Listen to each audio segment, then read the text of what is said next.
U mikrofonu s námi po dnešním utkání hlavní trenér A týmu Pavel Weigl. Pavle, jak byste hodnotil výkon týmu, když vlastně dokázali Jiskra porazit 4-0 hostující hostově? Tak ten výsledek vypadá jednoznačně, ale určitě se tak nerodil. První poločas hodně těžký, náročný.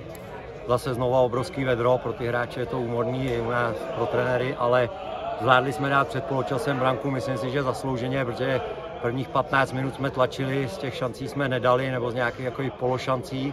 Potom si myslím, že na Jonáše Vajse tam možná byla penalta, rozhodčí nepíš, měl šanci, dali jsme nad, to je fotbal.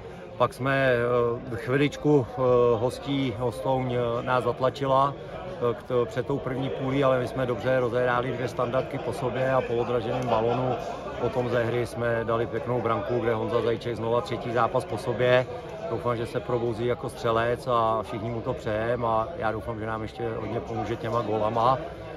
Kluky musím pochválit, protože nás bylo v týdnu robety míň, někteří netrénovali, nechci teď jmenovat ty hráče, ještě 3 hráči vlastně v pátek nebyli na tréninku, dneska do toho šli, přišli, řekli trenérem, my na to jdeme, takže klobouk dolů před nima, protože někteří měli zvýšenou teplotu, takže já tuto respektuju a i kdyby nebyli, měli jsme kluky z Bčka, kde by to zvládli taky, ale tudle to tak by to mělo být. Já jsem jim říkal, že jdeme vlastně, když jedeme, že budeme první a my tam chceme být na té špici, neříkám úplně na špici, ale chceme se tam držet a chci hlavně, aby jsme dávali branky. Musím pochválit celou zadní řadu, protože je to bez branky celý zápas, což si obrovsky vážím, je to druhý zápas, není to jednoduchý.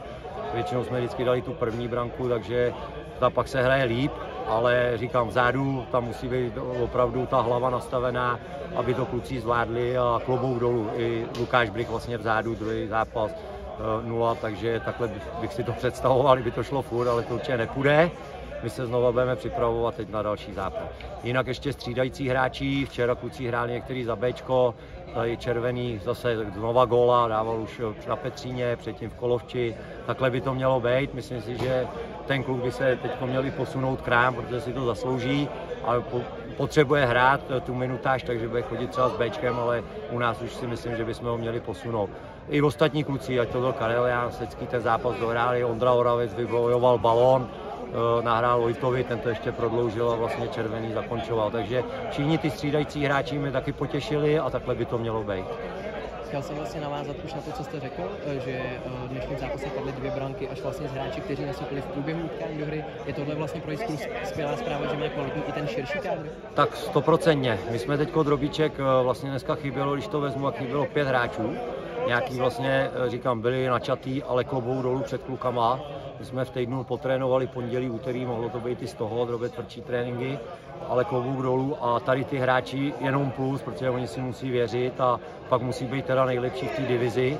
Škoda včera, že prohráli, vedli, ale tady předvádí, že prostě na to jednou v budoucnu mít budou. Samozřejmě učí se a myslím si, že se učí od kluku, jako je Dvořák, Procházka, Mužík, Petr, takže abych na někoho nezapomněl, jsou to všichni ty starší hráči, Čihák dneska zraněný, ale od těch kluků se mají co učit a když budou poslouchat to, co mají dělat, tak za chvíli by to tady měli táhnout i oni.